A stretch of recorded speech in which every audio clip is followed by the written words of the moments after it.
ଏବେ ଆସିଲା ମେଟ୍ରିକ୍ ପରୀକ୍ଷାର୍ଥୀଙ୍କ ପାଇଁ ବର୍ତ୍ତମାନର ବଡ଼ ଖୁସି ଖବର। ଚାଲନ୍ତୁ ନଜର ପକାଇବା ସମ୍ପୂର୍ଣ୍ଣ ଅପଡେଟ୍। ତା ପୂର୍ବରୁ ଭିଡ଼ିଓଟିକୁ ଲାଇକ୍ କରି ଚ୍ୟାନେଲକୁ ସବସ୍କ୍ରାଇବ୍ କରି ପାଖରେ ଥିବା ଘଣ୍ଟି ଚିହ୍ନକୁ ଦବାଇ ଅଲ୍ ନୋଟିଫିକେସନରେ କ୍ଲିକ୍ କରିନିଅନ୍ତୁ, ଯାହାଦ୍ୱାରା ଆଗକୁ ଏହିଭଳି ନୂଆ ନୂଆ ଭିଡ଼ିଓର ନୋଟିଫିକେସନ୍ ସର୍ବପ୍ରଥମେ ପାଇପାରିବେ। ଆସନ୍ତା 26ରେ ମେଟ୍ରିକ୍ ରେଜଲ୍ଟ ପ୍ରକାଶ ପାଇବ। ଏନେଇ ବୋର୍ଡ ପକ୍ଷରୁ ସୂଚନା ଦିଆଯାଇଛି। 26 ତାରିଖ ସକାଳ 10:30 ରେଜଲ୍ଟ ପ୍ରକାଶ ପାଇବ। 11:30 ସୁଦ୍ଧା ୱେବସାଇଟ୍ରେ ରେଜଲ୍ଟ ମିଳିବ।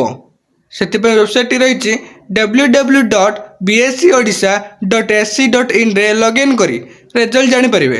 ସେହିପରି ଇଣ୍ଟରନେଟ୍ ସୁବିଧା ନଥିଲେ SMS ଜରିଆରେ ବି ରେଜଲ୍ଟ ଜାଣିପାରିବେ ପରୀକ୍ଷାର୍ଥୀ।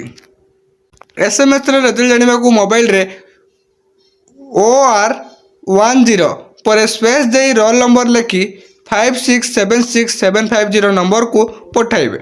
ପ୍ରଥମ ଥର ଡିଟେଲ୍ ସାର୍ଟିଫିକେଟ୍ ଉପଲବ୍ଧ କରିଛନ୍ତି ବୋର୍ଡ କର୍ତ୍ତୃପକ୍ଷ।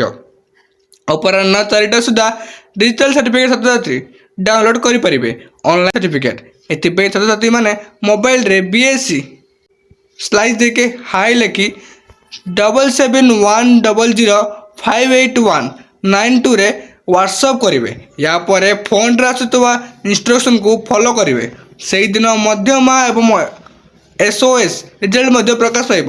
ମେ 29ରୁ ଜୁନ୍ 5 ମଧ୍ୟରେ ରିଚେକିଂ ପାଇଁ ପିଲାମାନେ ଆବେଦନ କରିପାରିବେ।